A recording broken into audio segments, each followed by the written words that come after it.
mistress had to unpack before she could go to bed. So you've got a new mistress now, Berte. Heaven knows it was a rush to me to part with you. Do you think it wasn't hard for me too? After all the years I've been with you in this arena? We must make the best of it. There's nothing else to be done. George must have you in the house. He simply must. He has had you to look after him ever since he was a little boy. Well, I'm sure I won't be able to suit the young mistress. Because she's ever so particular. Well, of course she is. General Gabler's daughter. She was used to having things in the general's time. Do you remember her riding along the road with her father in that black habit? I should never have dreamt in those days that she and George would make a match of it. Nor I.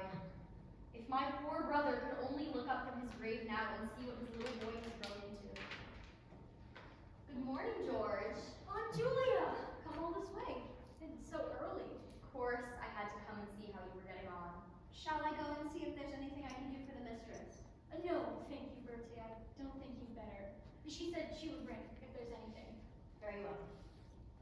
Well, to be sure, I don't expect you wasted your time on your honeymoon, did you, George? I can assure you I didn't, but take off your hat, Auntie. My, that's a fancy hat you've given yourself. I bought it on Hedda's account. On Hedda's account?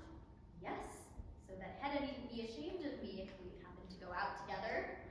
You always think of everything, Aunt Julia. Suppose we sit and have a little chat until Hedda comes. And what about Aunt Rena? No improvement? Oh, no, we don't expect anything, poor thing. There she lies, helpless as she has lain for all these years. But God grant I may not lose her yet a while. For if I did, I don't know what I should make of my life, George. Especially now that I haven't him to look after anymore. And to think that here you are, a married man, George, and that you should be the one to walk off with Hedda Gabler. Beautiful Hedda Gabler. Imagine it. So many admirers she always had around her.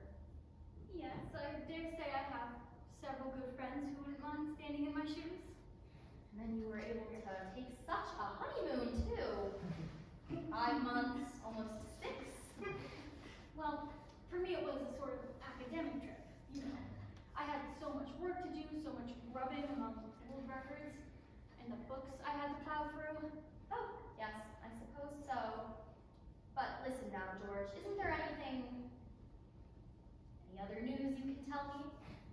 I don't know anything except what I've told you in my letters. What I mean is, haven't you any, as it were, prospects? Prospects? Oh, good heavens, George, after all, I am your old aunt. Of course I have prospects. I have prospects of being a professor one of these days. Oh, yes, a professor. But we were talking about your journey. It must have cost a great deal of money. Hedda had to have this trip. She really had to. Nothing else would have done. I suppose not. Have you gone thoroughly over the house yet? Yes, I have been up and about since early this morning, but I'm not sure what to do with the room between the parlor and Hedda's bedroom. Oh, my dear George. I dare say you may find some use for them when the time comes. Why, of course. You're quite right. As I gradually add to my collection of books, then. Yes, quite so, my dear boy. It was your library I was thinking of. I'm especially pleased on Hedda's account. Before we were engaged, she always said that Old Lady Falk's villa was the only place she really liked to live. You will find it very expensive, all this. Yes, I suppose I shall. Don't worry about that. I have given security for the furniture and all carpets. Security? I have given a mortgage on our annuity. Your annuity? Have you gone out of your mind? That's all you and Aunt Rena have to live upon. Don't get so excited about it. It's only a formality, you know. Judge Brack assured me of that. It was he that was kind enough to arrange the whole affair for me. A mere formality, he said. You will have your own salary to depend upon now, and good heavens, even if we did pay up a little, a helping hand, just to begin with. nothing but a pleasure to us. It really is marvelous how everything has turned out for the best. But have you heard anything of Eilert? Since I went away, I mean? Only that he is said to have published a new book. Heaven knows whether it can be worth anything. Ah, but when your new book appears, that will be a different story. What is it to be about? It will deal with the domestic industries of Brabant in the Middle Ages. I'm looking forward to setting work at it, now that I have my own study to work in. And most of all, now that you've won the wife of your heart, my dear George. Good morning, Hedda. Good morning, Miss Tesman. Such an early visit. Has So the very bri- kind. Has the bride slept well in her new home? Oh yes, thank you. Possibly. Passively? Come, that's good, Hedda. You were sleeping like a log when I got up. How fortunate. Oh, Tesman, wouldn't you manage that maid? Look at this, she has left her hat lined up. Why on earth would you? Hedda, that's Aunt Julia's hat. Is it? Yes, indeed. It's mine. And what's more, it's not old, my dear young lady. I'm really very sorry. I didn't look very closely at it, Miss Tesman. Let me tell you, it's the first time I've worn it. The very first time. And a very nice hat it is too. Quite a beauty. Yeah, it's really charming. Yes, isn't it? But, Auntie, take a good look at Hedda before you head out. See how charming she is. Oh, my dear, that's nothing new. Hedda has been lovely all her life. Yes, but have you noticed how well and how pretty she looks? She's filled out beautifully. Filled out! Of course, you don't notice it so much when she has that dress on, but, well, I've had occasions. Oh, you don't have occasion for anything. It must be the mountain air Tyrol. I'm exactly as we were when we left. That's what you say, but you aren't. Can't you see it too, Auntie? Lovely, lovely Hedda. God bless and preserve Hedda Tesman Leave me for be. George's sake. I shall not let a day pass without coming to see you. Goodbye.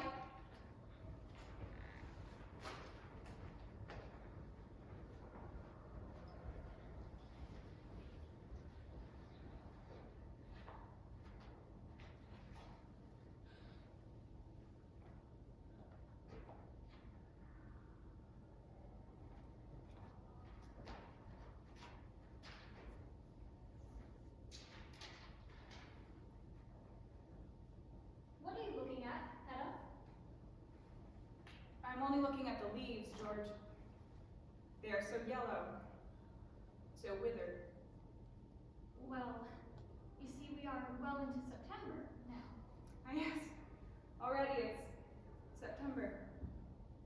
Don't you think Aunt Julia was odd today, dear? What has got into her? I hardly know her. Isn't she usually like that? No, not as she was today. What an idea to put your hat about in the drawing room. People don't do things like that. I'm sure she won't do it again. These flowers were not here when we arrived yesterday. Aunt Julia must have brought them for you. There's a card. Can you guess who it's from? No, who's it from? It says Mrs. Carl Elvsted. Mrs. Elvsted, the sheriff's wife, Miss Rising, as she used to be called. Exactly, the girl with the irritating hair that everyone made such a fuss over. An old flame of yours, too, I'm told. It didn't last long, and it was before I met you, Hedda. But just to think that she should be back in town. It's odd that she should call upon us. I've hardly seen her since we left school. I haven't seen her either for heaven knows how long. I don't know how she can bear to be stuck right up there, so many miles away. Tell me, Tesman. Wasn't it near here that Eilert Lovborg is living? Yes, he is somewhere in that part of the country. She's here again, ma'am. The lady that brought some flowers a little while ago. Oh, she is she? Well, be so good as to let her in.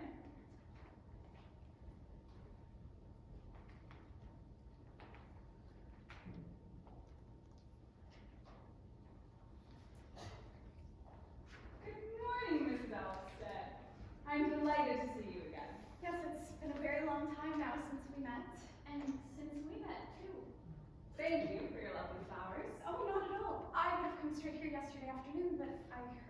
were I late. haven't just come to town. I arrived yesterday afternoon. Oh, I was quite in despair when I heard that you were not at home. Oh, my dear Miss Rising, Mrs. Elvsted. I hope there isn't anything wrong. Yes, there is. And I don't know another soul here, not anyone I can turn to apart from you. I must tell you, if you don't already know, that Eilert Lovborg is in town. He has been here a week already in this terrible town, alone. How does this possibly concern you? He was the children's tutor. Your children? My husband's. I have none. Stepchildren, though. Yes. Then, was he, I don't know how to express it, was he regular enough in his habits to be fit for the post? For the last 2 years, there have been nothing anyone could hold against him. But all the same, now that I know he is here and a large sum of money in his pocket, I'm so dreadfully worried about him. Why did he not remain where he was with you and your husband? After his book was published, he was too restless and unsettled to remain with us. Do you know, it seems a little odd to me that your husband... That my husband... What? That he should send you to town on such an errand, that he does not come himself and look after his friend. My husband has no time, and besides, I have some shopping to do. Oh, well, that's different then. I beg of you, Mr. Tesman, receive Eilert Lovborg well if he comes here, and he's sure to. You were such great friends before, and then you are interested in the same studies, so far as I can understand. We used to be, anyway. Yes, and that's why I beg so earnestly that you will keep an eye upon him. Oh, you will promise me that, won't you? With the greatest of pleasure, Miss Rising. Elvsted.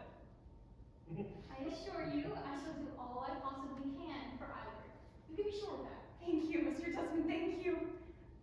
You see, my husband is so very fond of him. You ought to write to him, Tesman. Perhaps he may come on his own initiative. I'll do that right away. Have you his address, Mrs. Elvsted? Yes. Here it is. Now, be sure to write something really warm and friendly. A good long letter. Yes, I'll do that. But for goodness sake, don't say that I asked you to invite him. Of course not. That goes without saying.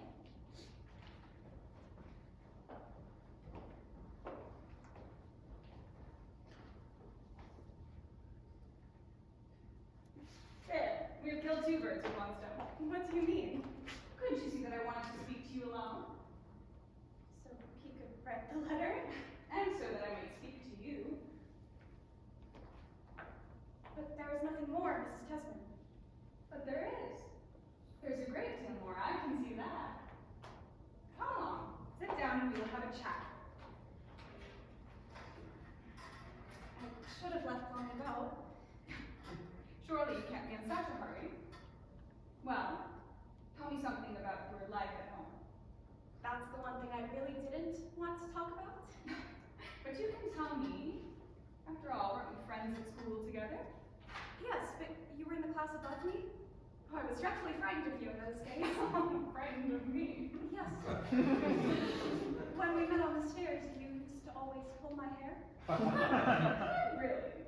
Yes, and once you said you would burn it off my head. Well, that was all such nonsense, of course. I was such a fool in those days. And anyway, since then we've grown miles apart. Our circles have been so entirely different. Well, we must try to bridge the gap again. From now on, you are to call me Hedda, and I will call you my darling Thora. My name's Thea. Right, of course, that's what I meant. Thea. I don't quite remember. Was it not as a housekeeper that you first went up to the Elvsteds? I really went as a governess, but his wife, his late wife, usually stayed in bed, so I had to look after the house as well. And then, after that, you became mistress of the house. I became his wife, yes. Let me see. About how long ago was that? That I got married? That was 5 years ago? 5 years ago, yes. That must be it. Oh, those 5 years. If only you knew Mrs. Tesman. Mrs. Tesman, now that's very naughty, Thea. I'm sorry, Hedda. But if you could only imagine what it was like. Eilert Lovborg has been in your neighborhood about 3 years, hasn't he? I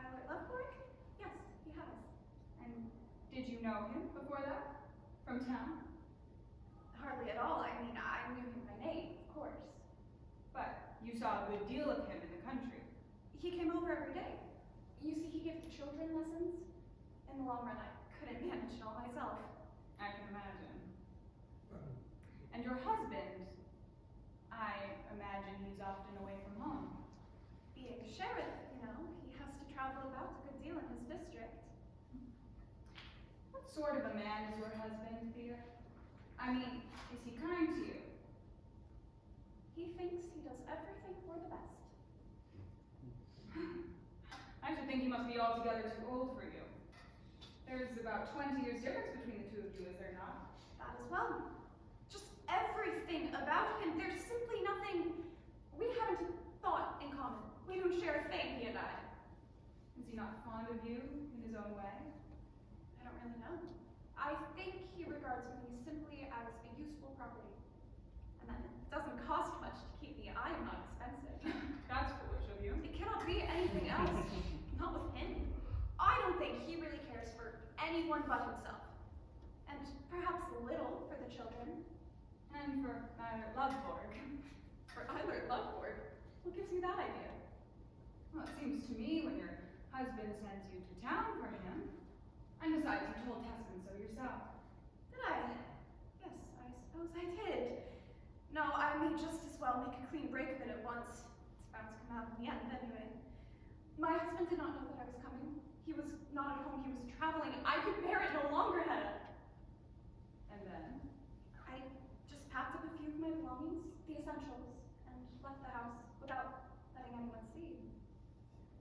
Just like that? Yes, and took the train to town.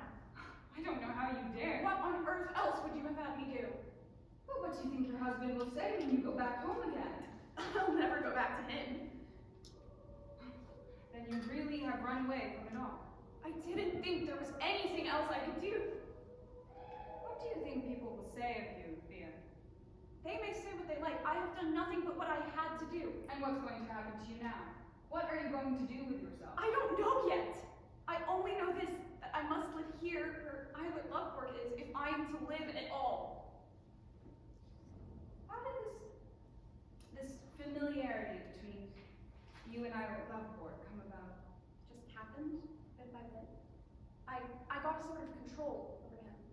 He left his old ways, not because I asked him to, but of course he saw how repulsive they were to me, and so he dropped them. So you have reclaimed him, as the saying goes. That's what he says, anyway. And he has made a real human being of me, taught me to think and to understand so many things. Did he give you lessons too?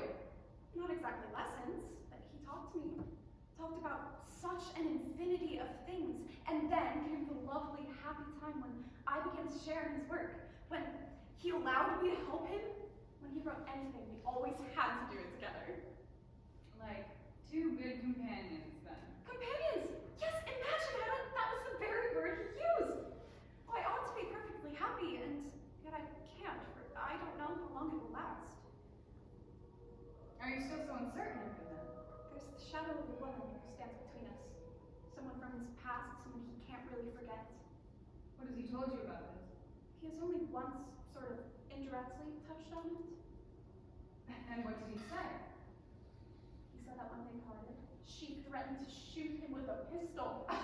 Oh, Nonsense. People don't have such things here. no, that's why I think it must be that red-haired singer who he was. Yes, very likely. Because I remember someone telling me that she carried a loaded pistol. Well, then it must be her. Yes, but just think, Hedda. Now I hear that woman, she's in town again. Oh, hush. I hear Tesman coming. There now, the epistle is signed and sealed. That's right. But I think Mrs. Elvsted wants to go now. I won't be a moment. I'm just going as far as the garden gate. Do you think Berte could post the letter? I'll tell her. Is it permissible to call so early in the day? Of course it is. You are welcome at any time. Judge Brack, Miss Riley. How charming to be by daylight, Judge Brack. So you find me altered? A little younger, I think. Accept my humble gratitude. But what do you think of Hedda? Isn't she blooming? She's Oh, positive. do leave me alone. You have forgotten to thank Judge Brack for all he has done for us. Oh, no, not at all. It was a pleasure. You are a friend indeed. But Thea stands here just dying to get away. Au revoir, Mr. Brack. I'll be back in a moment.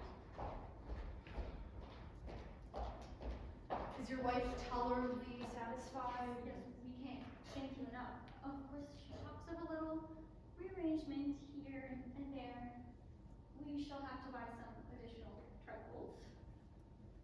I do wish we'd arranged a little more modestly. That would have been quite out of the question. You know her, good fellow. You who know her so well, I couldn't possibly ask her to put up with a shabby style of living. Fortunately, it can't be long before I receive my appointment. These things have a habit of taking their time. Have you heard anything definite? Nothing exactly definite. I do have a piece of news for you, though. Your old friend, Eilert Lovborg, is back in town. Yes, I know that already. I'm delighted to hear that he's quite a reformed character, So they say. and that he has published a new book. Indeed, he has. And I hear it's been well received. It's been quite exceptionally well received. Isn't that good news? A man of such extraordinary talents. I was terribly convinced he'd gone irretrievably to ruin. That was what everybody thought. I can't imagine how he's going to make his living now. I don't know what he's going to do with himself. How will he be able to make a living? Tesman is forever worrying about how people will make their livings. We were talking about poor Eilert Lovborg. Oh yes, what's the matter with him? Well, he must have spent all the money he inherited ages ago. And I don't suppose he can write a new book every year. So I really can't see what is to become of him. Hope to goodness they may find something for him to do. I've just written to him, asking him to come and see us this evening. You are booked for my bachelor party this evening. You promised on the pier last night. Have you forgotten? Yes. I'd utterly forgotten. But it doesn't matter. You may be sure he won't come. What makes you think that? My dear Tesman. And you too, Mrs. Tesman, I think I ought not to keep you in the dark about something that concerns Eilert. both you and him. Well, out with it.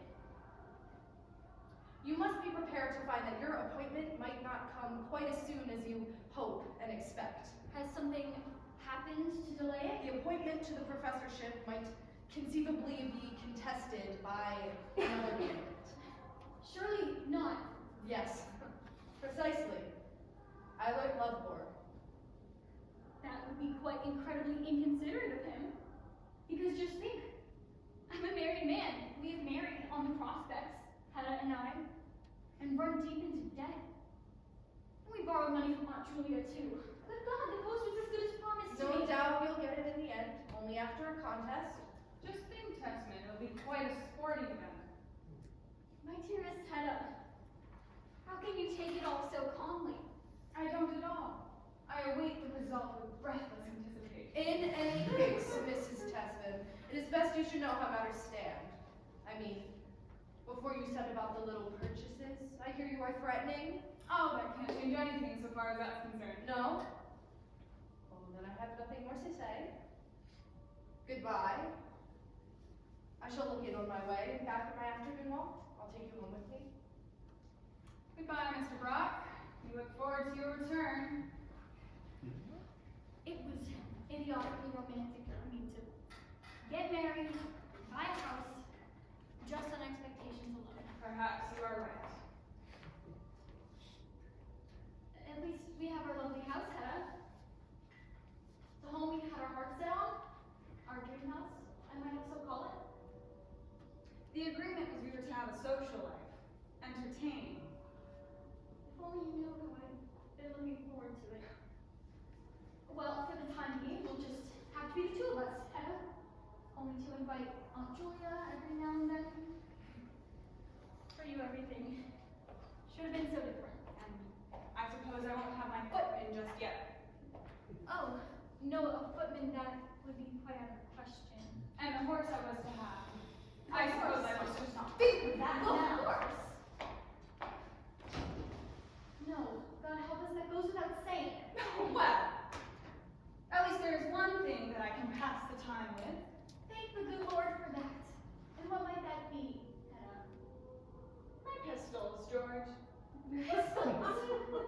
General Butler's pistols. No, Hedda, don't touch those things. They're dangerous. For the love of God, Hedda.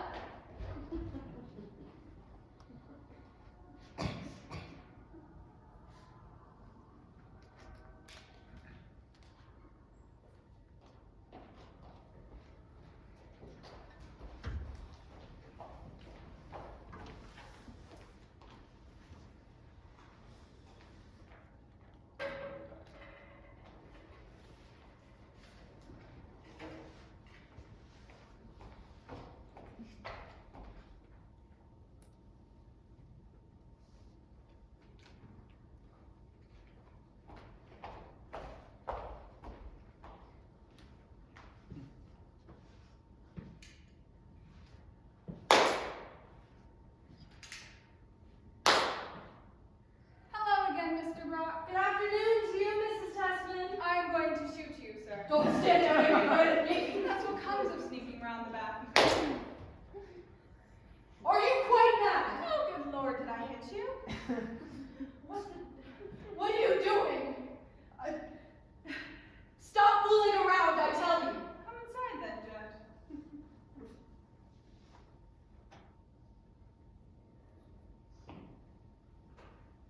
What the devil? Aren't you tired of that sport yet? What are you shooting at? I was only firing in the air. Allow me, madam. Oh, yes. I recognize this fellow. Now, we won't play with these toys anymore today. Then what in God's name do you want me to do with myself? Have you had no visitors? No. I suppose they're all in the country still. Is Tesman not at home either? No, he rushed off to his aunt's directly after lunch. He didn't expect you so early. I didn't think of that. Stupid of me. Why stupid? Because if I had known, I should have come a little earlier. Then you would have found no one at all. I've been in my room after lunch changing. Isn't there the minutest chink in the door that would have permitted communication? You had forgotten to arrange one of those. That was also stupid of me. You'd better sit down here then, and wait. Tesman is not likely to be home for a while yet. I shall be patient.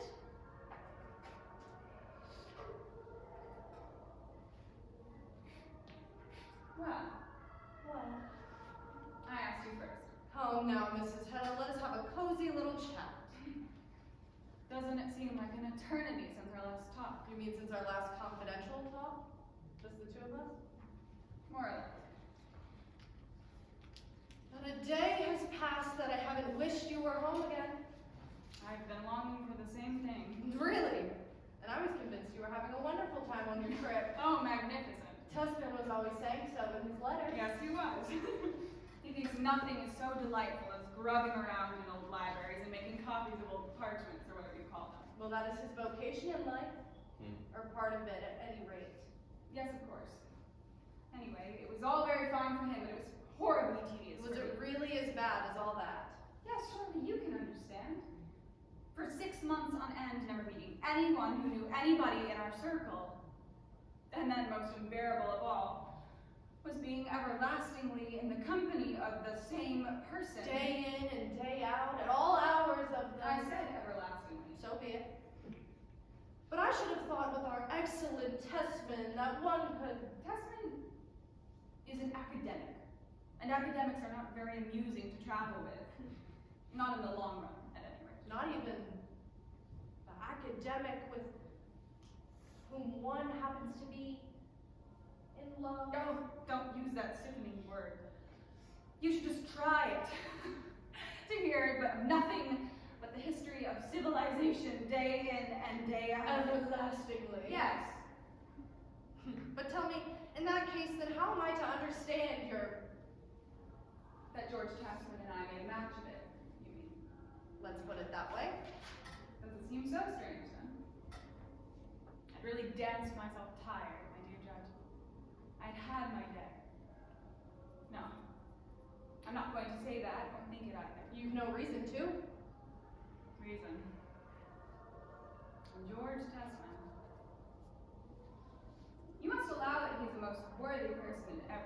His correctness and respectability are beyond all question. And I don't see anything ridiculous. I thought that you believed, like everyone else, that he would make a outstanding man. So I did. And then he came along and was so enthusiastically, pathetically eager to be allowed to support me. I don't really see why I shouldn't let him. It was more than my other adorers were prepared to do, Mr. Brack. I can't answer for all the rest, but as for myself, you know that I've always held a certain respect for the bonds of holy matrimony, for marriage as an institution, Mrs. Hedda. I assure you, I never had any hopes for you. All I require is a nice and intimate circle of acquaintances where I can make myself useful in every way and are free to come and go as a trusted friend. As master of the house. Frankly, of the mistress first of, but of course the master too, in the second place. Such a triangular friendship, if I may call it so. It is really a great convenience for all parties involved. I'd have been glad of a third on the trip often enough. Sitting there, just two people alone in the compartment. Fortunately, your wedding journey is now over. The journey will be a long one. Then you jump out and move about a little, Mrs. Hedda. I'll never jump out.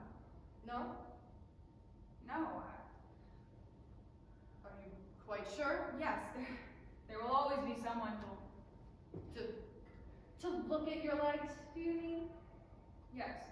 Good lord. I won't have it. I'd rather stay where I am. In the compartment. Two people alone together. Suppose a third person were to jump in and join the couple? Yes, that would be quite another A thing. trusted and sympathetic friend. With a fund of conversation on all sorts of lives. Who's not in the least academic. That would be a relief indeed. The triangle is completed. And the train drives on. Hello. Back already, Mr. Brack? Berte didn't tell me. Oh, I came in through the garden. What books have you got there? New academic publications. I simply had to have. Academic publications. Yes, they're academic publications, Mrs. Tesman. I've caught hold of Eilert's new book. I haven't had a chance to read it yet. I shall take these back into my study. I take it we don't have to leave straight away? No, there isn't the slightest hurry. I'll take my time then. Well, think of it, Hedda. Aunt Julia is not coming tonight. Won't she? Is it because of the hat? No, not at all. Aunt Rena is very ill. She always is. Yes, but today she is much worse than usual. Poor dear. I must bear my disappointment. And you can't imagine how delighted Aunt Julia seemed to be because you would come home looking so flourishing. Those everlasting arms. What? Nothing. Right then.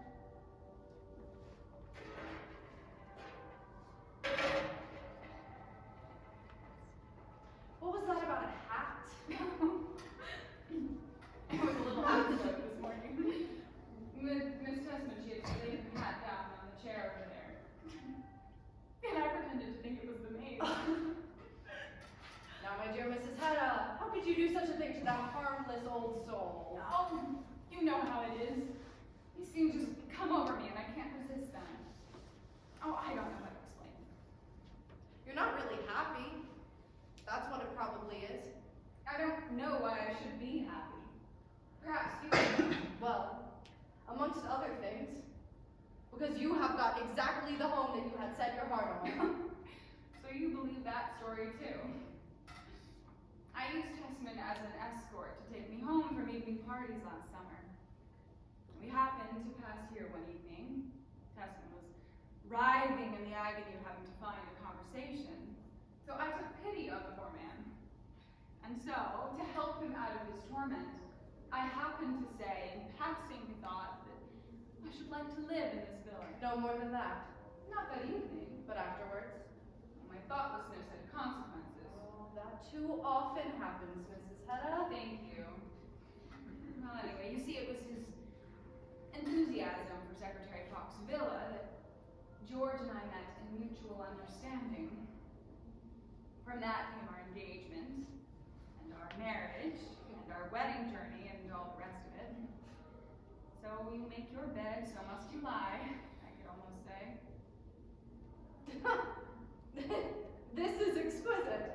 So you really didn't care about the place at all? God knows I didn't. But now that we've arranged everything so comfortably for you? Don't. The room smells of lavender and dried rose leaves. It's like, well, perhaps it's Aunt Julia that's brought that scent with her. I think it's more likely a relic of the late Mrs. Secretary Falk. It has a sort of odor of death, like a bouquet the day after a ball. You cannot imagine how horribly I shall bore myself here. Don't you think that for you, life might have something or other up its sleeve? Anything that should attract me? Of course, that would be best. But suppose now that what people call, in elegant language, a solemn responsibility were to come over you. A new responsibility for little Miss Be Hedda? quiet. You'll never see anything of that sort. We'll talk about it in a year's time, at the very least. I have no aptitude for that sort of thing, Mr. Brack. Why shouldn't you, like most other women, have a natural aptitude for doing Oh, be quiet, I things? tell you. I often think there's only one thing in the world that I'm any good at. And what might that be, if I may ask? Boring myself to death. Now you know it. Speaking of which, here comes the professor. Hedda, has no message come from Eilert Lovborg yet? No. Then you see, he'll be here presently. Do you really think he will come? I'm almost sure of it. I don't think you could have been right about what you said earlier this morning. You won't mind if we wait for him as long as possible? We have plenty of time yet. None of my guests will arrive until 7 or half past. We can keep Hedda company until then. See what happens. And at the worst, Mr. Lovborg can remain here with me. But Hedda, do you think it would do for him to remain here with you? Remember, Aunt Julia can't come. No, but Mrs. Elvsted is coming. We three can have tea together. Yes, that would be all right. And that would perhaps be the safest plan for him. My safest. You've teased me often enough about my little bachelor parties. You declared that they were adapted only for men of the strictest principles. But no doubt Mr. Lovborg's principles are strict enough now. After all, a converted sinner. My dear Eilert, so we meet again, in spite of everything. Thanks for your letter, Tesman. May I take your hand as well, Mrs. Tesman? It is good to see you again, Mr. Lovborg. I got a hold of your new book, Eilert, but I haven't had time to read it yet. You might as well save yourself the trouble. There's nothing much. It's been enormously praised, I hear. That was what I intended. So I wrote a book that nobody could disagree with. I'm trying to build up a position for myself. Starting over again. I suppose you are. But when this one comes out, George Tesman, you'll have to read it. For this is the real book. The book I put my true self into. Really? And what is it? The continuation of the book. Of the new book. Of course.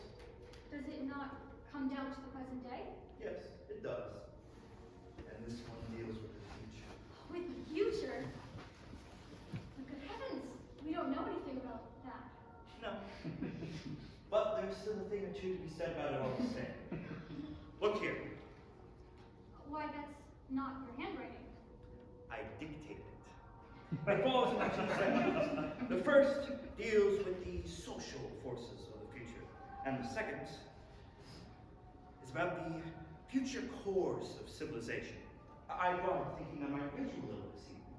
That was very good of you, Eilert, but this evening, I don't know if I can manage.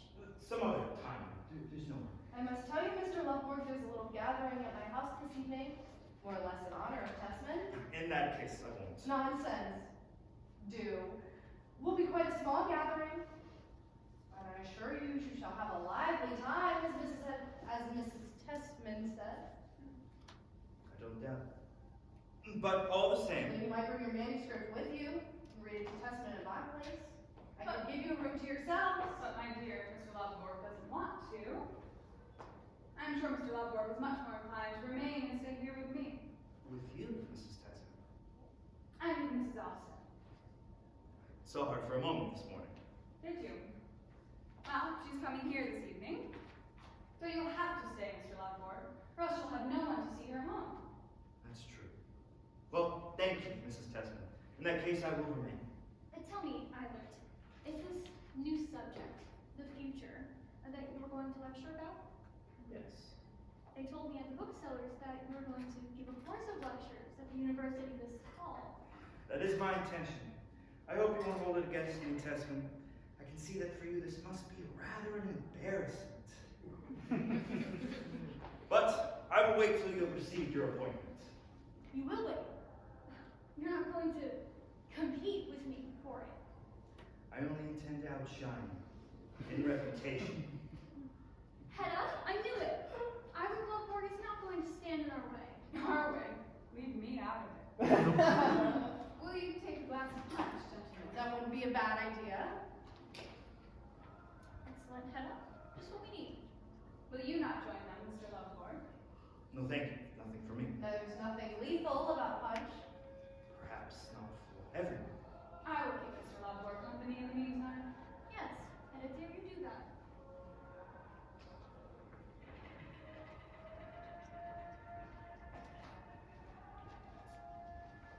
Do you care to look at some photographs, Mr. Lovborg?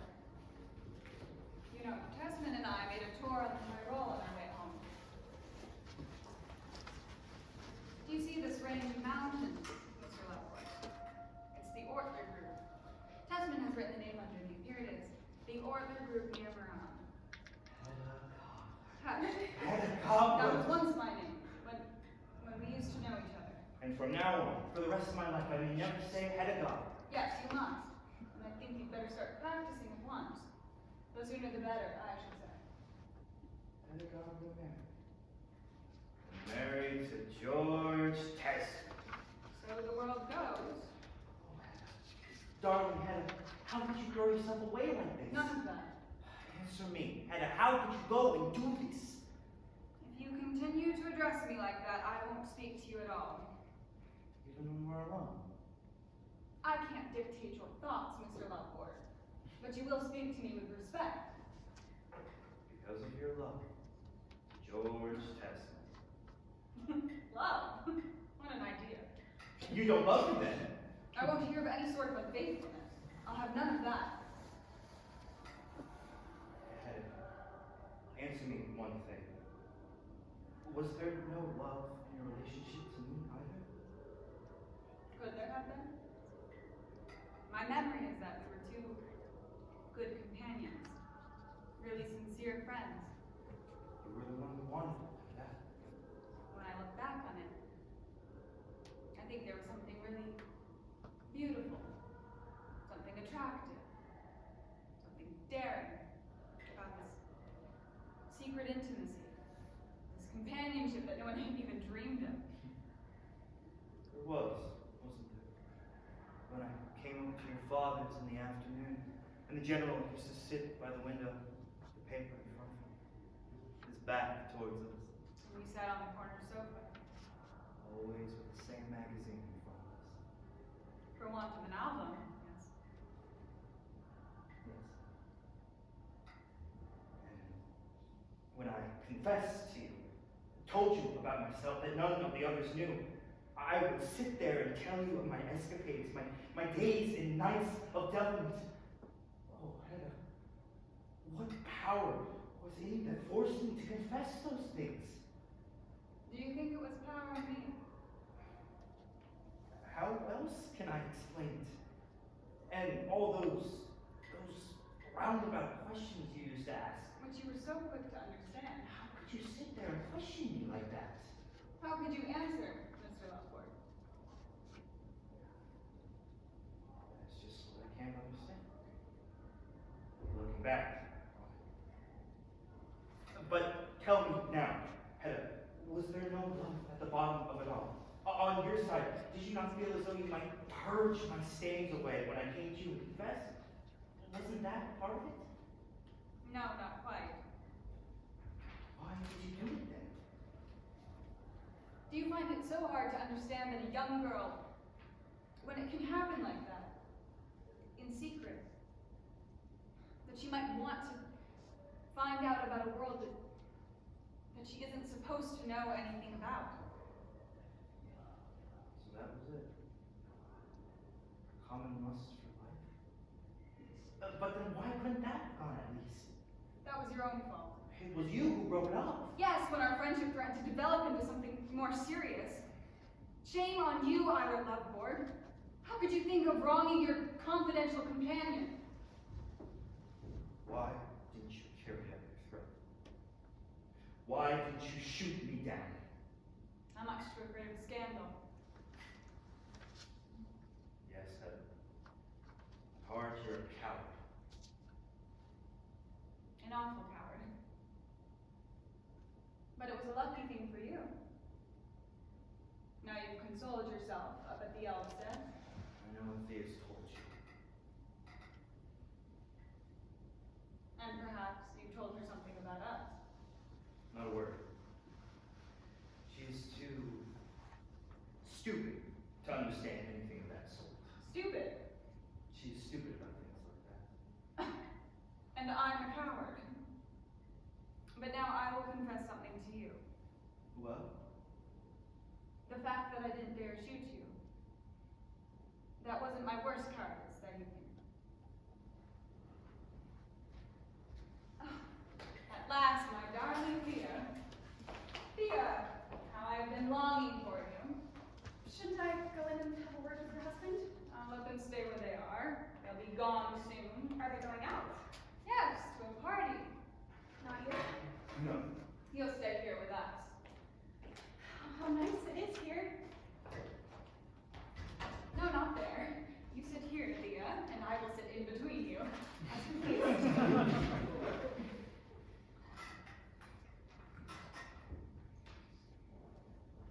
Isn't she lovely to look at?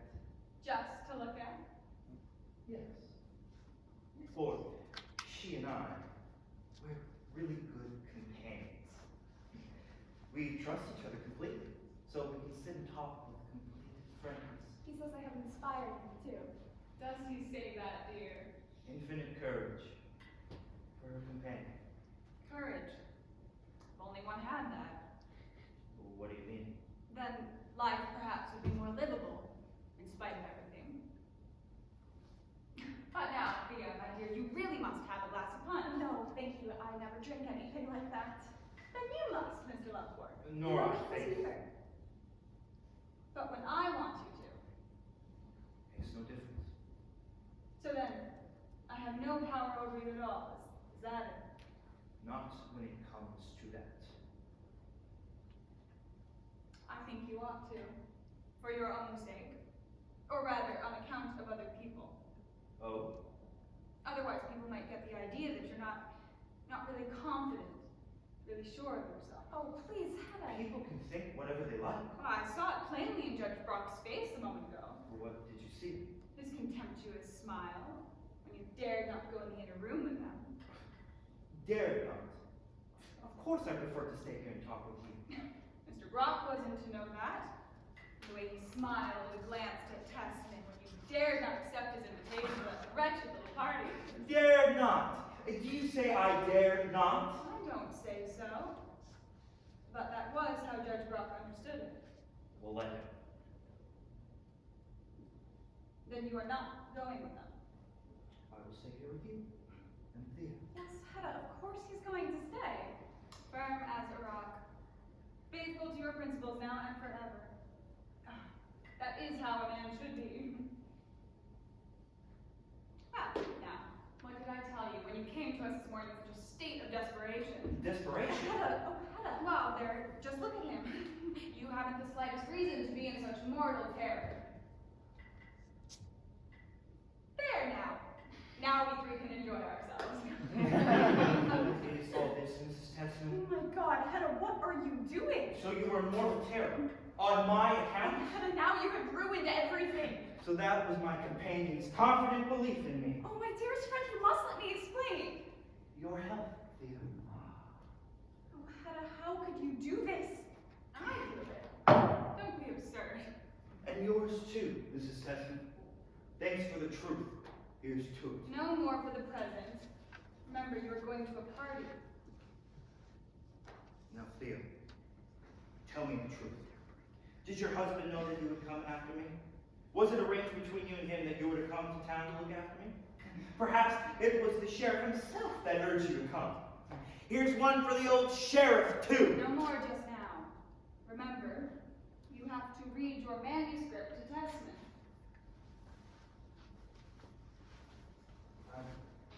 I'm sorry. Thea, I've made a fool of myself. Don't be angry with me, my dear companion. You see, both you and the others, that if I had fallen once before, now I have risen again.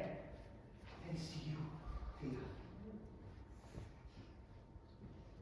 Well, Mrs. Tesman, our time has come. Yes, I suppose it has. Mine too, Judge Brack. You were so kind as to invite me. Are you coming after all? Yes, if I may. I'm delighted. I should like to show you one or two things before I send it to the printers. That'll be wonderful. But, Hedda, here, how is Mrs. Elvsted to get home? Mrs. Elvsted?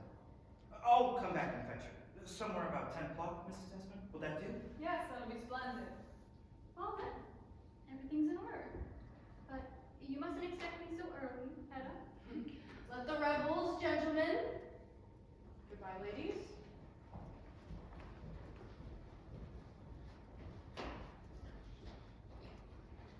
What will come of all this? 10 o'clock and he will be here. I can see him already. With vines in his hair, flushed in fury.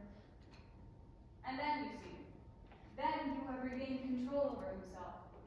Then he will be a free man for the rest of his life. Oh God, if he would only come as you see him now. He will come exactly like that. You may doubt him. I believe in him. And then we'll be able to see. You've got some reason for all this, Hedda. Yes, I have. For once in my life, I want to feel I control a human destiny. But surely you do already. No, I don't. And I never have done. But what about your husband? Yes, that would be something, wouldn't it? Oh, if only you knew how destitute I really am. And you're allowed to be so rich. You know, I think I will burn your hair off after all. Let me go! I'm afraid of your head! I'd sooner go home. We're going to have tea together, you little goose. And then at 10 o'clock, I love Lovborg will come and find things in his hair all flushed and beautiful.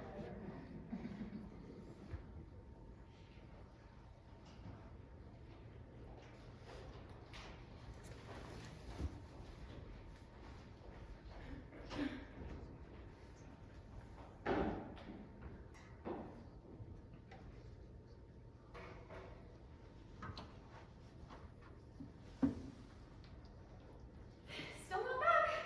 Oh God.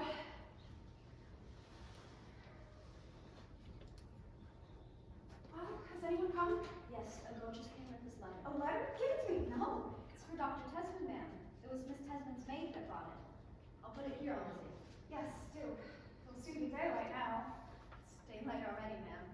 Yes, daylight. And no one's come back yet. I knew this would happen. You knew it? Yes, when I saw that a certain person was back in town, and then he went off with them, we know what to expect of that gentleman. No, it's allowed. You will wake Mrs. Tesman. Poor thing. Let her sleep.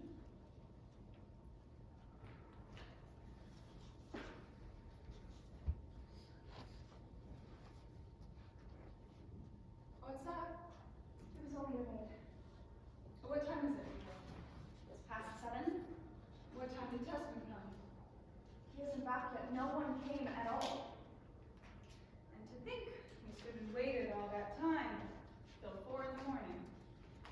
We could have saved ourselves the trouble. They must have carried on till all hours at Judge Brack's. I suppose they did, but all the same. Then Tesman didn't want to bring us up and disturb us in the middle of the night. Perhaps he didn't want to show himself either after a night like that. But in that case, where can he have gone? He's gone to his aunt's, of course, and slept there. They have a room ready for him. He can't be with of, a letter has just come for him from Miss Tesman. It's lying there. Oh?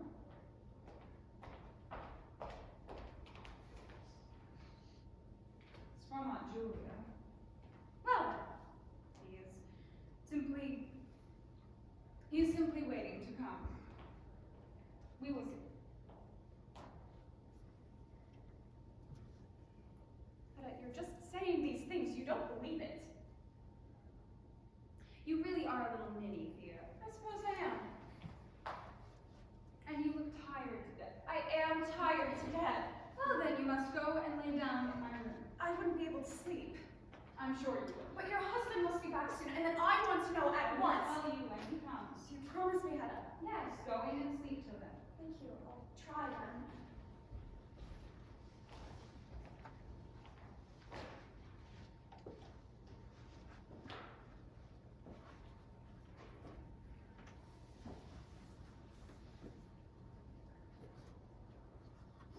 Good morning. Hedda, good heavens! Are you up already? I was so sure you'd be sound asleep still. Don't speak so loud. Mrs. Elvsted is lying down in my room. Has Mrs. Elvsted been here all night? Yes, since no one came to fetch her. No, I suppose not. Well, did you have a good time at Judge Brock's? Were you worried about me? I asked if you had a good time. I suppose. I haven't read any part of his book. I believe it's one of the most remarkable things ever written. But I must make a confession to you, Adam. When he had finished reading, a horrid feeling came over me. I felt jealous of Eilert for having had it in him to write such a book. What happened then, in the end? To tell the truth, I think it may best be described as an orgy. Did he have vine leaves in his hair? Vine leaves? No, I didn't see anything like that.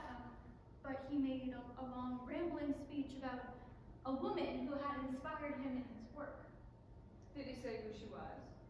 No, but I can't help thinking he meant Mrs. Elvsted. Where did you part from him? On the way back to town, we agreed to take Eilert home. He had quite a few drinks in him. As we were getting near town, you see, I happened to fall behind the others just for a minute or so. Yes, but... And then, as I hurried after them, what do you think I found in the gutter? How should I know? Don't tell anyone, Hedda. Do you hear? You have to promise me.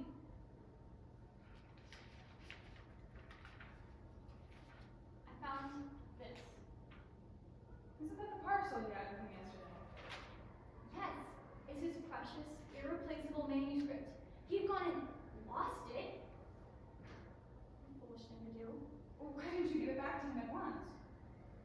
I didn't dare to, not in the state he was then in. And no one knows that Eilert Lovborg's manuscript is in your possession.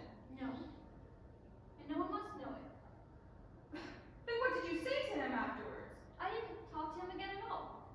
Because once we got into town, we lost him. Him and 2 or 3 others. Oh, then they must have taken him home. So it would appear. Brack left too. And what have you been doing with yourself since? I went home with the others after the party. When poor Eilert has had a chance to sleep it off, I must take this back to him. No, don't give it to him. Not right away. I want to read it first. No, my dearest Hedda, I mustn't. I really mustn't. You can imagine he'll be quite desperate when he wakes up and finds his precious manuscript is gone. Yes, I suppose. This is the only copy he's got of it. By the way, there's a letter for you. It arrived this morning. It's from Aunt Julia.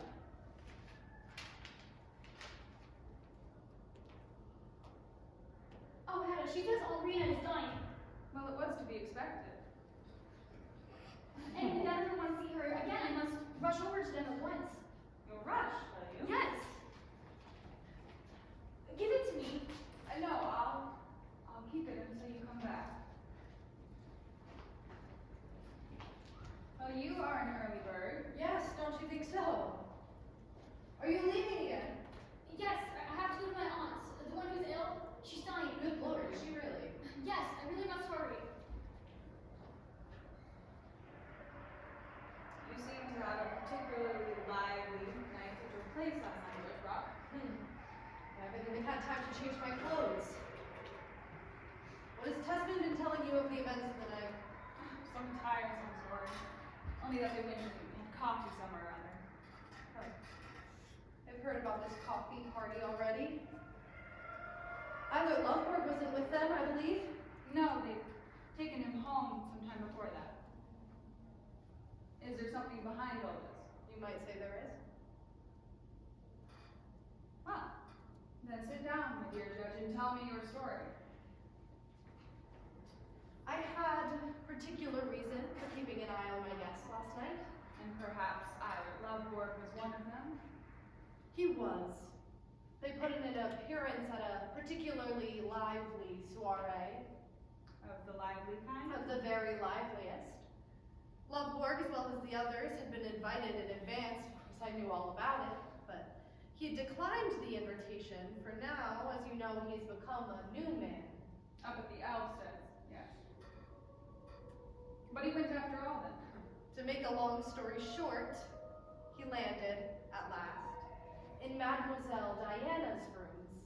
Mademoiselle Diana. Yes, it was Mademoiselle Diana that was giving the soiree to a select circle of her admirers and her lady friends. Is she a red-haired woman? Precisely. A kind of a singer? Among other things. And moreover, a mighty huntress of men, Mrs. Hedda. You've no doubt heard of her. Eilert Lovborg was one of her most enthusiastic champions back in the days of his glory. And how did all this end? Far from amicably, it appears. After a most tender meeting, they seem to have come to blows. Lovborg, didn't she? Yes. He accused her or her friends of having robbed him.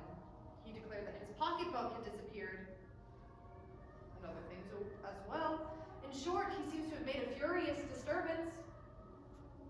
And what happened then? It came to a general scrimmage in which the ladies as well as the gentlemen took part. Fortunately, the police at last arrived on the scene. I fear it will prove a costly interlude for Eilert Lovborg. He seems to have put up a violent resistance, hit one of the constables over the head and tore the coat off his back, so they had to carry him off to the station with the rest of them. How do you know all this? The police told me themselves. Tell me, Judge Brack, what is your real reason for tracking out Eilert Lovborg's movements so carefully? But I thought that as friend of the family, it was my job to supply you and Tesman with a full account of his nocturnal exploits. Why so, Judge Brack? Because I have a sinking suspicion that he intends to use you. How can you think such a thing? This Mrs. Elvsted person, she will be in no hurry to leave the town again. Even if there is anything between the two, I suppose there are plenty of other places they can meet. No private home. From now on, every respectable house will be closed to Eilert Lovborg. And so ought mine to be, you mean? Yes. I admit it must be more than painful to me if this person were to become a constant in this house. How superfluous, how intrusive it would be if he were to force his way Into the triangle. Precisely. It would simply mean that I should find myself homeless. So you want to be the only cock in the yard, is that it? Yes. That is what I want. And I will fight for that. With every means at my disposal. You're quite a formidable person, Judge Brack. You think When it so? comes to the point. You think so? I am beginning to think so. And I am exceedingly glad to think that you have no hold whatsoever over me. If I had, who knows what I'd be capable of? Really, Judge Brack, it sounds almost like a threat. No, far from it. Oh, well now I've said everything I need to say. I'd better be getting back to town. Goodbye, Mrs. Hedda. Why, going through the garden. Yes, it's a shortcut for me. And then it's the back way, too. Quite so. I have no objection to back ways. At times, they can be quite stimulating. When there's target practice going on, you mean? Oh, people don't shoot their tame farmyard hogs. Oh, no, not when they've got only one of them.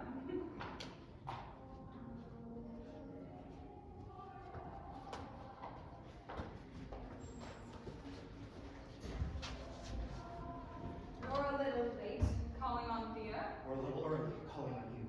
I apologize. How do you know she's still here? She told me at her lodgings that she'd been out all night. Is Tesman up yet? No, I don't think. When did he come home? Very late. Did he tell you anything? Yes. I gathered you had an exceedingly jolly time at Judge Brack's. Anything else? No, I don't think so. However, I was dreadfully sleepy. Oh, Lovborg. At last. Yes, at last. And too late. What is too late? Everything is too late now. It is all over with me. You will say the same thing here. I don't want to hear anything. Perhaps you might want to speak to her alone. No, stay. I beg you to stay. I won't hear anything, I tell you. I won't talk about what happened this night. What is it then? It is all over between us. All over? I have no use for you anymore, Thea. And you can stand there and say that? Aren't we going to go on working together? I don't intend to do any more work. Then what am I to do with my life? You must try and live your life as if you've never known me. You know I cannot do that. See if you can, Thea. You must go home again. That I'll never do. Wherever you are, that's where I want to be. I won't let myself be driven away like this. I will be with you when the book comes out. Thea, our book will never be published. Lovborg, what have you done with the manuscript? Where is it? Don't ask me to tell you that. I want to know. I have a right to know. The manuscript. I have torn the manuscript into 1,000 pieces. But that's not. Not true? You think? Well, I suppose so, since you say. But it sounded so improbable. It is true, Olson. I want you to know, Lovborg, that what you have done with the book, I shall think of it to my dying day as though you killed a little child. You're right. It wasn't like killing a child. How could you then? The child was mine. It was also mine. It is all over then. But you're not going back. I don't know what I'll do. I see nothing but darkness before me.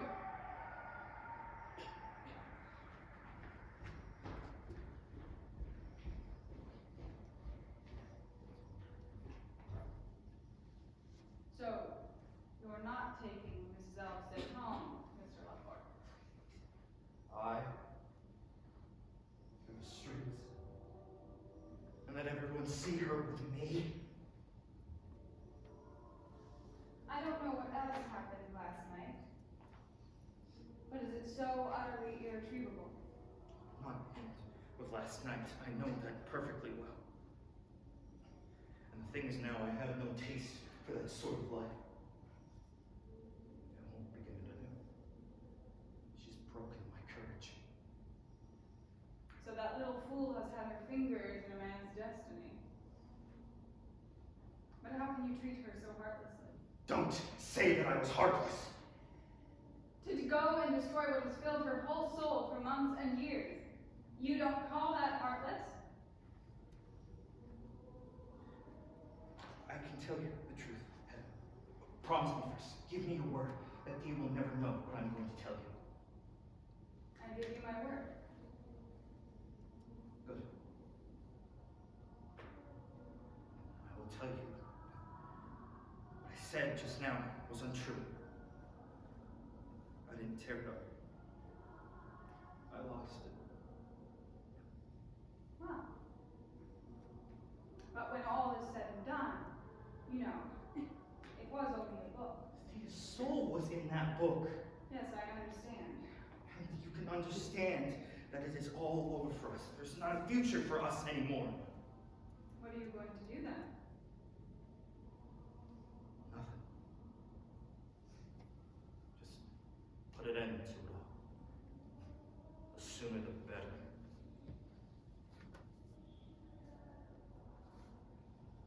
Eilert Lovborg, listen to me.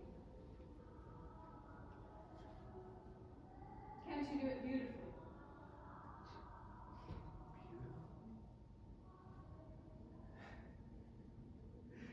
With the vine leaves in my hair as you used to imagine. You must go now. And you must never come again. Goodbye, Mrs. Tesman.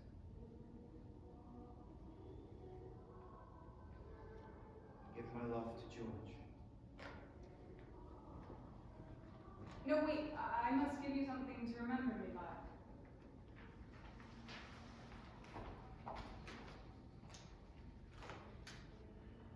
This? Is that what you want me to have?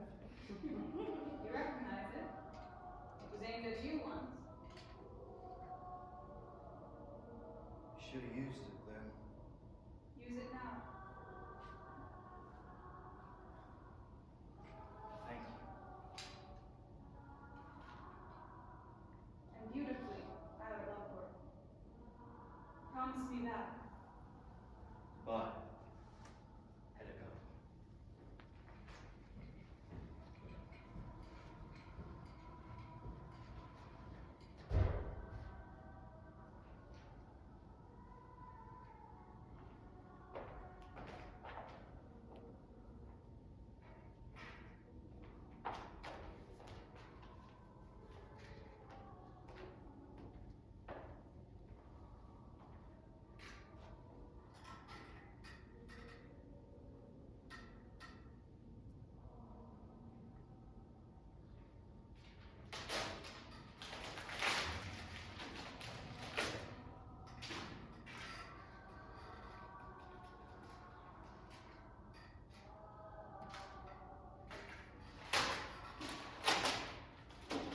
I'm burning your child now, Thea.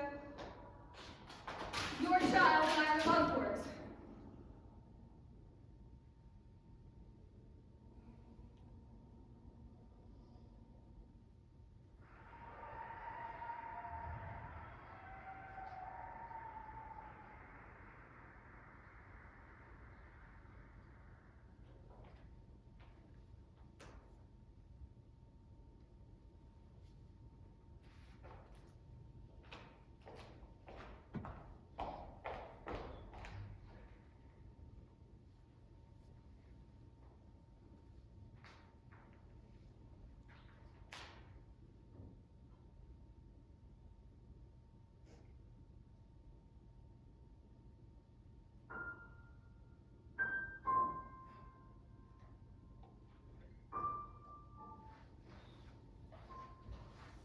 Yes, Hedda, I come dressed in the color of mourning, for now my poor sister is at last found peace. I have heard the news already. Tesman sent me a card. Yes, he promised me he would. But, nevertheless, I thought that I might bring the tidings of death myself. Rena ought not to have left us just now. This is not a time for mourning, not in Hedda's house. She died quite peacefully, Miss Tesman. Her end was so calm, so beautiful. And then she had the unspeakable happiness of seeing George once more and bidding him goodbye. Has he not come home yet? No, he told me not to expect him straight away. I must go prepare my dear one for her rest as well as I can. She shall go to her grave looking her best. Can I not help you in any way?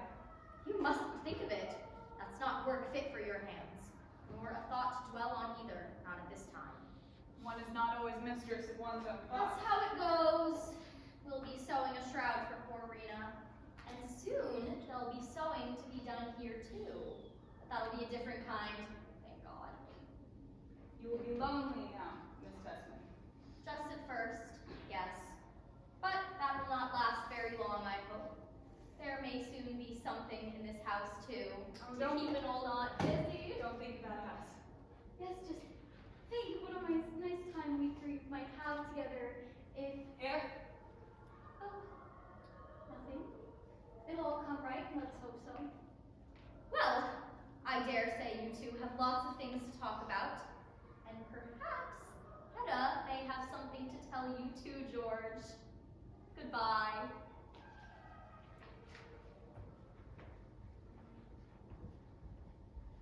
I almost think you're more upset about this death than she is. It's not just Aunt Rena. I'm frightfully worried about Eilert. Have you heard anything about him? I was going to run over and see him this afternoon to tell him that the manuscript is safe.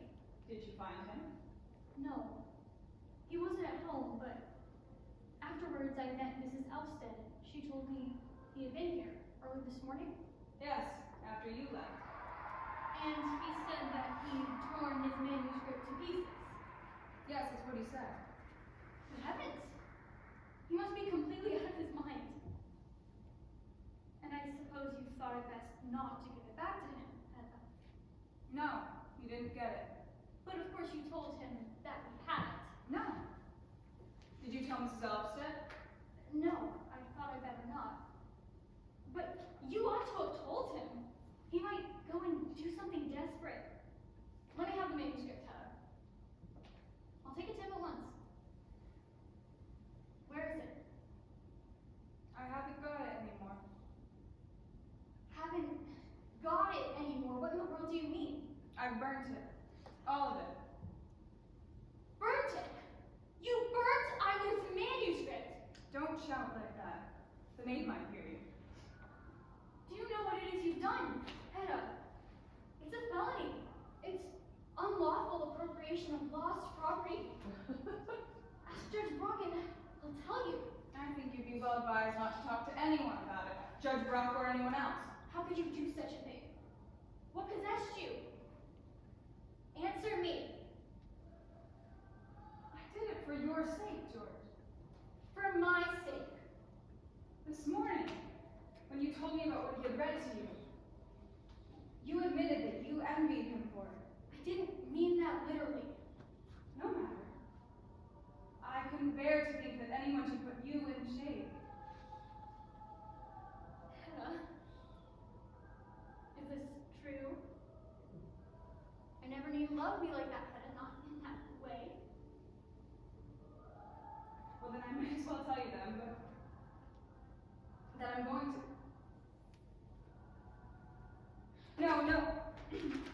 No, you can ask Aunt Julia about it. She'll tell you all about it. I almost think I know what it is.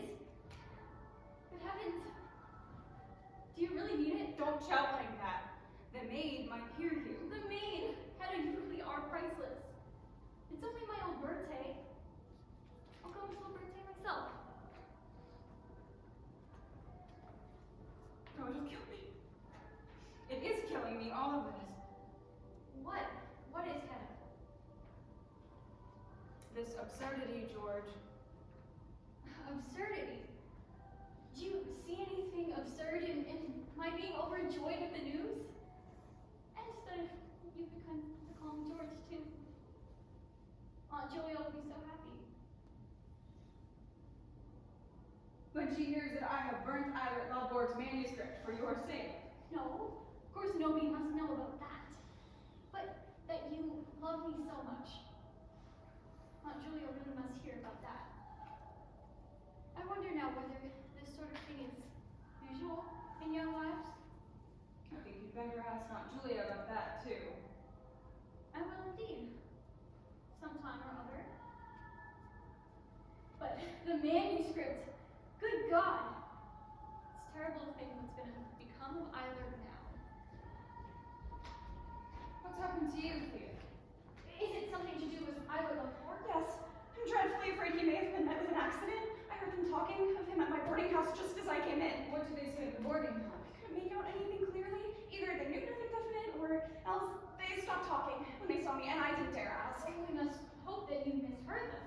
No, I'm sure it was him they were talking about, and I heard something about the hospital. No, that can't be possible. I was so horribly frightened for him. I went to his lodgings and asked for him there. But you didn't find him there? No, and the people knew nothing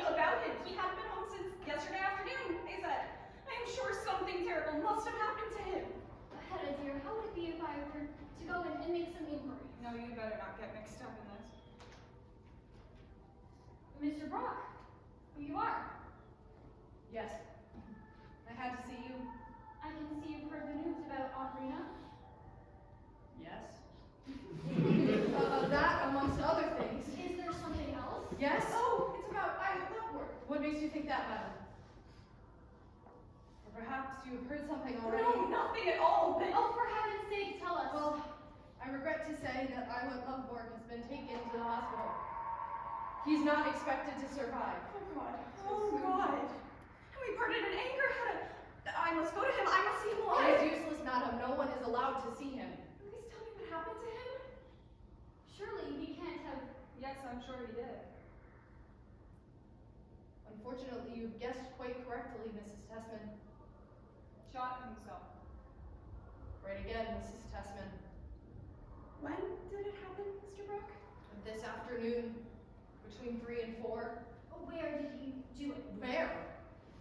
Well, I suppose in his lodgings. No, that can't be right. I was there between 6 and 7. Well, then somewhere else. I don't know exactly. I only know that he was found.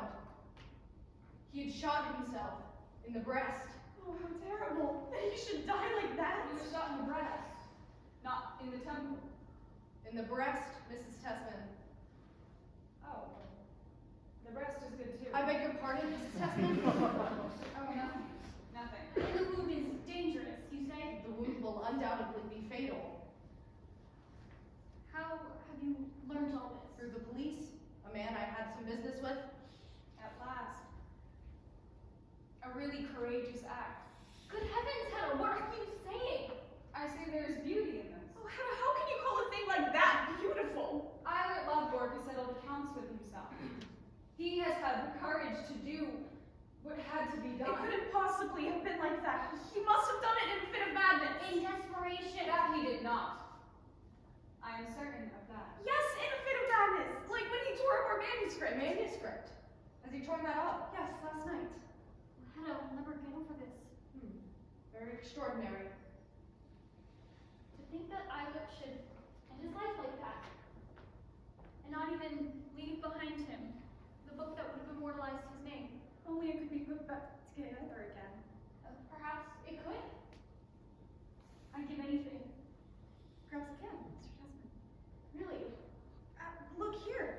I kept all the notes. I took them with me when I left home, but they're in such a muddle. Perhaps we can manage it all the same?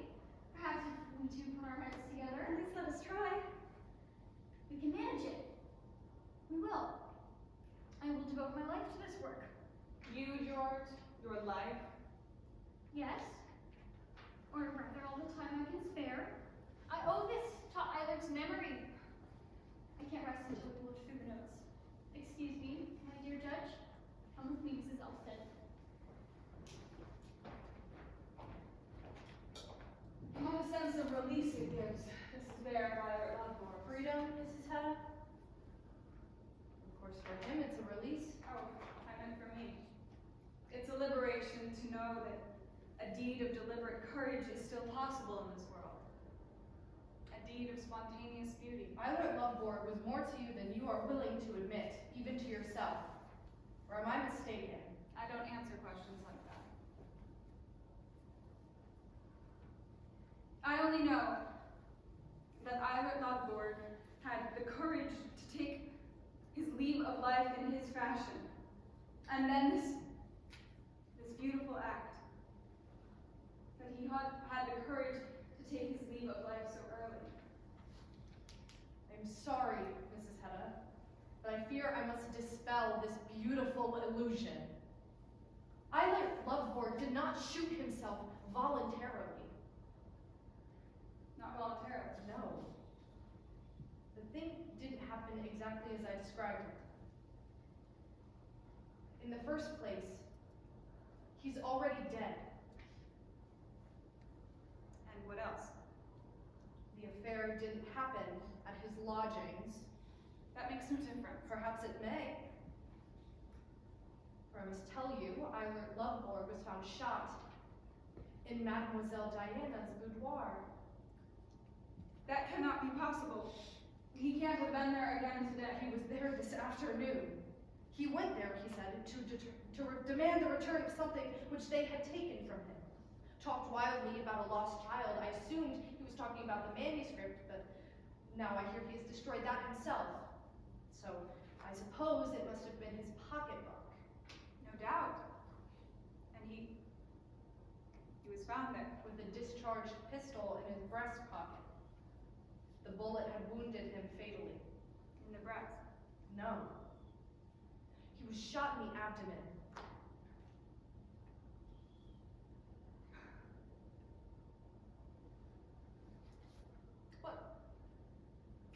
What curse is it that makes everything I touch turn ludicrous and mean? There is one point more, Mrs. Hedda. Another circumstance that might be classified as somewhat distasteful. And what is that? The pistol he carried, he must have stolen it.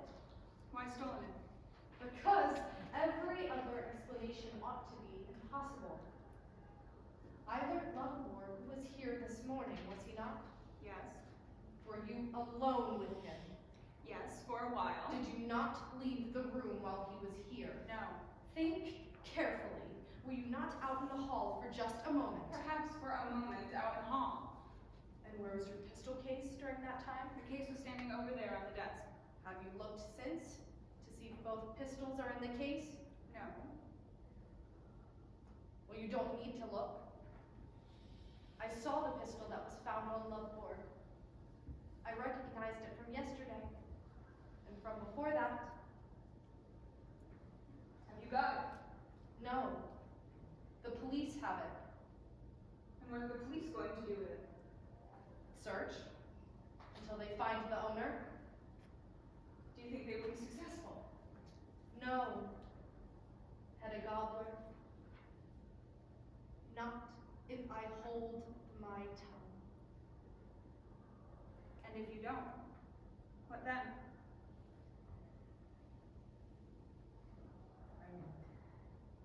There is always the possibility that the pistol was stolen. I'd sooner die. People say such things, but they don't do them. And suppose the pistol was not stolen, and the owner is discovered. What then? There will be an unpleasant scandal. Scandal. Yes, a scandal.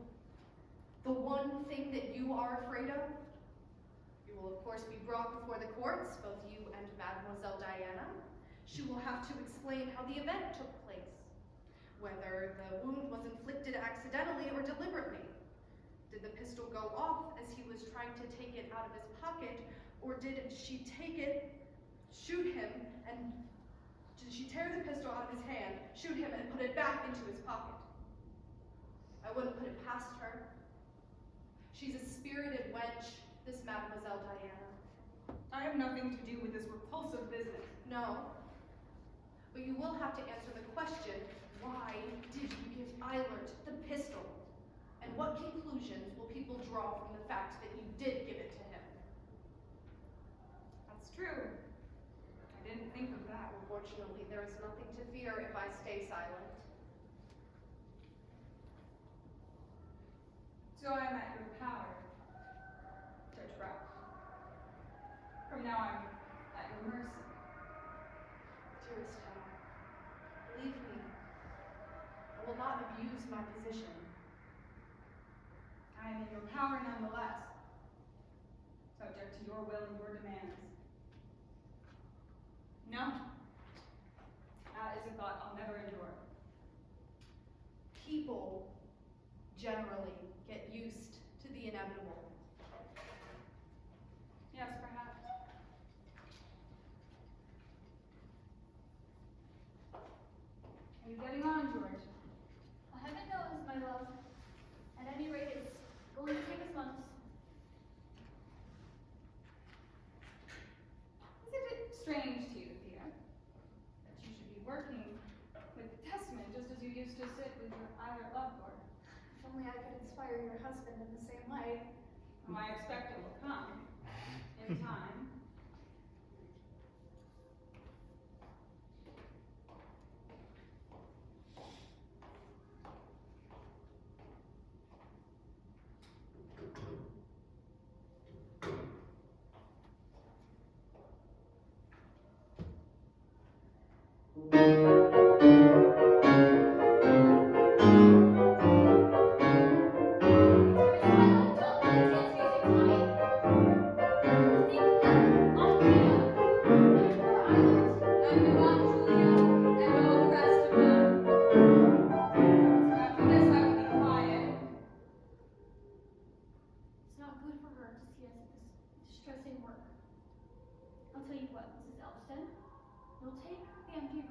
Julia's, and I will come over in the evenings and can sit and work there.